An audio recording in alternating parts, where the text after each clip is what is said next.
Good morning everyone, I am Nirmala Soni. Today we will continue chapter number first. आज हम chapter number first की reading को continue रखेंगे।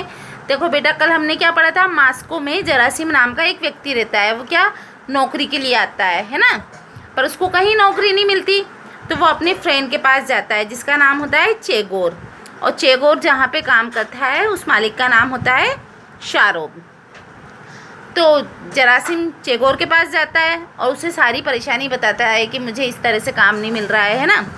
तो वो बड़ा चढ़ा के उससे बातें करता है और वो कहता है कि अगर तुम कहो तो मैं अपने मालिक से तुम्हें यहाँ पे काम के लिए कहूँ। तो जरासीम चेगोर से बोलता है कि अगर ऐसा हो जाए तो बहुत अच्छी बात है ना। तो ये क्या करता है, चेगोर अपने मालिक शारोब को एक बूढ़े नौकर के बारे में भड़काता है और उसकी बुराइयां गिनाता है उसको, मालिक को, कि वो इस तरह का है और आप उसको हटा के मेरे फ्रेंड को रख लीजिए। तो मालिक उसको क्या बोलते हैं कि मैं उस लड़के के लिए ज़रूर कुछ ना कुछ करूँगा। इसके आगे का चैप्टर आज हम रीड कर रहे हैं। देखो साहब, उसे ज़रूर नौकरी दीजिए, मुझे उस पर बहुत दया आती है। चेगोर ने लगभग चिरोरी करते हुए कहा। चिरोरी मतलब किसी चमचागिरी जिसे हम बोलते हैं ना, तो उस तरह से कहा। दूसरे दिन शाम को जरासीम चेगोर के पास आया, पूछा, कहो कुछ किया मेरे लिए? तो वो क्या बोलता है, हाँ सब कुछ कर दिया, आओ चाय पी ले, फिर मालिक के पास चलेंगे। परंतु जरासीम के लिए चाय में कोई आकर्षण नहीं था, मतलब उसे चाय उस समय अच्छी नहीं लग रही थी। वह नौकरी के बारे में निश्चिंत हो जाना चाहता था। फिर भी शिष्टाचार के नाते उसने जल्दी चाय के 2 प्याले पी डाले। दोनों शारोब के पास पहुँचे। तुम पहले कहाँ काम करते थे? किसने पूछा? शारोब ने। किससे? जरासीम से। जरासीम के उत्तर देने पर शारोब ने कहा, मैं तुम्हें ऊपर के काम के लिए नौकर रख सकता हूँ, कल सुबह से तुम अपने काम पर आ जाओ। जरासीम खुशी से फूल उठा। उसने कृतज्ञता के भाव से चेगोर के हाथ दबाए। चेगोर ने कहा, अच्छा तो अब अपना काम अच्छी प्रकार से करना, नहीं तो मुझे मालिक के सामने शर्मिंदा होना पड़ेगा। उसका फ्रेंड उसको समझा रहा है कि अब तो अच्छे से काम कर लेना, नहीं तो मुझे मालिक के सामने क्या होना पड़ेगा? शर्मिंदा होना पड़ेगा। यदि तुम एक काम में गलती करोगे तो मालिक तुम्हारे हर काम में गलती निकाला करेगा और तुम्हें चैन से नहीं रहने देगा। अच्छा। जरासीम चल दिया। कोठी के बाहर फाटक तक जाने के लिए एक चौगान पार करना पड़ता था। चौगान मतलब जो वो होता है ना, चौगान खेलने का ग्राउंड, जैसे अपने मैदान होता है खेल का मैदान, उसी तरह से एक ग्राउंड था, उसको पार करना था। जरासीम वहीं से बाहर जाने लगा। चौगान के एक कोने में एक कोठरी थी। कल से जरासीम को उसी कोठरी में रहना होगा। कोठरी में बत्ती जल रही थी। जरासीम उस कोठरी की झलक देखने के लिए उत्सुक हुआ। उसको बेचैनी हुई कि यार कल से तो मुझे यहाँ रहना है, देखिए कोठरी कैसी है। परंतु खिड़की बंद थी। उसके पल्लों पर बर्फ़ जम गई थी, मतलब उसके जो कांच वगैरह थे ना उन पर बर्फ़ जम गई थी, इसलिए अंदर झांक कर देखना संभव नहीं था। फिर भी वह खिड़की से सटकर खड़ा हो गया, मतलब उसके पास चिपक के खड़ा हो गया।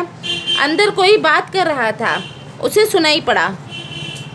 तो अब हम क्या करेंगे? एक बूढ़ी स्त्री का स्वर था, मतलब एक बूढ़ी स्त्री बोल रही थी कि अब हम क्या करेंगे। मैं क्या बताऊं? क्या बता सकता हूं? भीख मांगनी पड़ेगी और क्या, और हम कर भी क्या सकते हैं? अब कुछ नहीं रहा।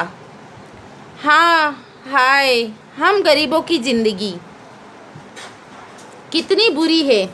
हम सवेरे से लेकर आधी रात तक काम में जुटे रहते हैं और ऐसी सारी ही ज़िंदगी बिता देते हैं, मतलब हम सुबह से लेकर शाम तक काम करते रहते हैं और इसी तरह से सारी ज़िंदगी बिता देते हैं।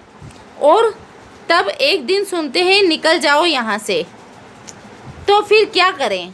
मालिक कोई हमारा संबंधित तो है नहीं, उसके सामने रोना धोना बेकार है, वह तो अपना फ़ायदा ही देखेगा न। कि मान लो कोई भी मालिक है तो वो अपना फ़ायदा रहता है, वहीं तक नौकर से काम करवाता है। तो बूढ़ा व्यक्ति बोल रहा है कि मालिक की भी क्या गलती है, वो तो अपना फ़ायदा देखेगा।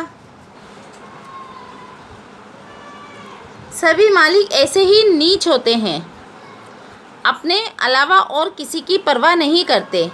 उन्हें यह ख्याल नहीं होता कि हम वर्षों तक ईमानदारी और सच्चाई से सारा काम करते हुए अपनी जान खपा देते हैं।